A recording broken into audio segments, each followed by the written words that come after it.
Welcome back. You're watching Liquid Lunch. If you tuned in today to hear hard-hitting news and all the other things you ever wanted to know, you will from time to time. But I'm joined by my good friend, my dearest of friends, and my managing editor. Nothing really goes to air on Liquid Lunch if Frank doesn't approve of it, except when he's not paying attention. Then I do crazy things. That's right. He calls me up and scolds me. But he is one of my best friends. You can hear him every single day of the week, Monday to Friday, 1 to 5 a.m. And some big news here, John, if I may. Two aspects of big news. Big news. This Sunday, for people that don't like being up from 1 to 5 a.m., I'm actually going to be sitting in for my colleague, Judge Pirro, who's still recovering from the coronavirus. So people can listen to me Sunday morning from 11 a.m. to 12.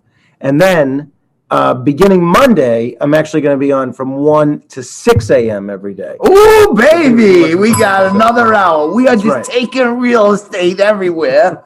It's pretty good. We're making progress. Let's see. Maybe 2 decades ago, the two of us were occupying an hour a week on Staten Island community television. That's right, maybe. And now we're controlling 6 hours a day of the national airwaves, at least. So, well, if you combine the 5 hours that I'm doing on WABC, the 1 hour that I'm doing on Long Island, and the 2 hours that you're doing on BizTV, and my 1 hour on Sunday mornings on AM 970, so you're talking 41 hours a week. That's not bad. Not bad at all. Frank and I we're making progress here, but we're actually in a position where most of the thoughts that we have in real life are broadcast on air in one form or another. Yeah. And then when I run out of thoughts, I drink more liquor and then I conjure up crazy things. Then we have on Democratic strategists like Kelly Hyman for my birthday, and she debunks them all, and I have no skills to fight back because I'm inebriated. So, Kelly, how are you? She's got your number. Happy birthday. Well, thank you so much for joining us again. Sorry to thrust you into this different kind of show today, but this is what happens when you commit to being on Liquid Lunch all the time. Nice to see you guys. Happy holidays. Likewise. Same to you, Kelly. So tell me what you make of all of this stuff that's going on. There's a hand recount with a signature match now in Georgia, and there's a forensic report in Michigan that they're fighting over releasing. But the electors have been seated, or at least supposedly. Is this all, a fathom of the imagination of the Trumpites, or is there still some hope here? Well, I'd always hope that we could come together as a country and unite, whether you're Democrat, Republican, Independent. And you see in past years when someone loses, they graciously lose. And they work with the person that's coming in. We haven't seen that in Trump, and it's disheartening. Of course, he has every right to challenge the cases and go into court, but the cases have shown no merits, that they're basically a PR stunt. And so I think it's important for us to come together and unite. People got out there and voted. If you don't like the elections, then get out there and vote. Let your voice be heard. But over 5.5 million people voted for Biden over Trump. And now we need to move forward and work together as a country and come together. Kelly, I love what you just said, and I think that's exactly the kind of tone that I'd love to hear from gracious winners as well. And if you look at the first remarks that Joe Biden made in that sort of drive-through rally the Saturday after Election Day when it was clear that he was going to win, I thought he said exactly the right things. He said, let's give each other a chance. If you didn't vote for me, so on and so forth. And then last week after the Electoral College, on Monday, after they voted, I thought his speech that day was almost the opposite of the tone that you just described. He essentially spent a lot of time lambasting President Trump, talking about what a landslide that he had won. And it kind of made those of us that voted for Trump feel like a bunch of jerks and that this guy's not really interested in representing us. Do you think, understanding that you think that the Trump claims of voter fraud are baseless and things like that, do you think maybe Joe Biden should have taken a more conciliatory tone in his victory lap on Monday? Because when you look at that speech, coupled with the remarks of his campaign manager, Jen O'Malley Dillon, when she called Republicans a bunch of effers, it doesn't look to me like the side that won is that interested in being a gracious winner. Right. Well, you have to understand, and we can agree to disagree, but I've never before seen someone that loses at Trump and then doesn't work together. Trump is doing everything he can, Totally to agree. make it work. Agree. But isn't it as also important for Biden to be a gracious winner as it is for Trump to be a gracious loser? Absolutely. I definitely think so. Absolutely. As been said before, we shouldn't be a red state, a blue state. We should be United States of America. And the president should represent all the people. Whether it's Trump as president, he shouldn't just represent his base.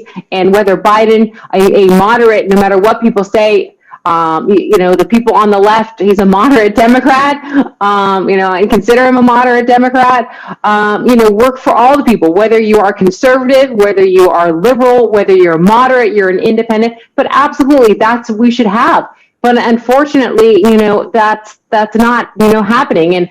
And Trump, the more he says this information, it divides us more, and people start to see him, and no one likes a sore loser, and makes him look like a sore loser that, he lost, and, he can fight it in the court, but if you lose, you graciously say, you know what, I thought I won, but you know what, I'm going to graciously accept this and move forward.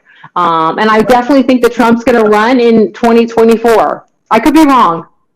I don't disagree with you. I just think there's some irony in the fact that so many of the Democrats that, not you necessarily, but so many of the Democrats that refuse to accept the outcome of the 2016 election, trying to cast a cloud over it, saying his victory was due to Russia or James Comey or WikiLeaks. And then instead of trying to work with him on issues of common cause, they instead spent a lot of time trying to drive him from office with things like the Russia probe and the impeachment over Ukraine. It just, to me, seems like it's one set of standards for one side and another set of standards for the other side. But your point's well taken. Everybody should be a gracious winner and a gracious loser. Kelly, this just one thing. My daughter's 21 years old. Okay, she's a nursing student. Congratulations. She's not like hugely political, And after the debates, I called her up and I said, "Who do you think won?" And she said, "I think Trump won the second debate." And I said, "Okay, good. Well, how did Biden do?" She said, "I thought he did good, and I almost could understand why people liked him." And she said, "But then he said, I'm not going to be the president of a blue state or a red state. I'm going to be president of the United States." And then, Daddy, 1 minute later, he started talking about how all these red states got a lockdown and everything else. So, like a young kid who's not into politics, even after the debate, her main observation was that he was saying he wants to be the president for everyone, but then he went right back to work bashing on the red states who weren't locking down. So she took that as like a little warning call, like he's not going to be the president for all of us. So, I kind of love hearing like people who aren't that politically motivated, their views, because it makes me expand my thought, No, absolutely. And we want and need a president that's going to, represent all of us. And I think that the point, and I can't speak for Biden, I'm assuming about, people wearing masks and distancing themselves. I mean, we all know someone that's been affected by COVID, and my thoughts and prayers go out to everyone, especially our first responders, our doctors and nurses, and also the police that put their life on the line, especially in situations. And so we need to make sure that we protect these people and wear masks. I wear a mask for other people, and so to make sure that if I have something, that I don't give it to them. And I think that the point, we need to be considerate as a nation and just not think about ourselves. It's not a socialism issue. It's being just considerate. It's when you go into places where they say, please don't come in without wearing a mask. I don't want to infect someone else or be the cause of someone elderly that has to go shopping, and if I have it, and give them the virus. Oh, boy. All right. Well, Kelly, we love having all voices be heard here. Not that we, me personally, I know you and Frank tend to agree on Donald Trump should be submitting at this point, but I think he still has a slim bit of legal remedies to exhaust. But I guess we'll see what happens. But the main thing is you agreed to come back twice. So now that you've come back twice, you're locked in. You may be unaware of it, but you can never leave now. Hey, listen, we are a great country, and we can agree to disagree. And studies have shown that 80% of us can find common ground, and we should work together to find common ground. There's 10% on the right, and there's 10% on the left, but most of us can agree, and I think that's what we should focus on coming up with reasonable solutions that we can both all live with.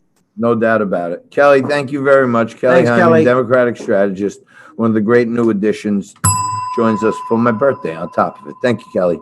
Happy birthday. Quick break. Happy holidays. Nunzio's for a pizza. We're going to have a slice of pizza. We're going to come back with Barry Goldsmith, Frank's former professor.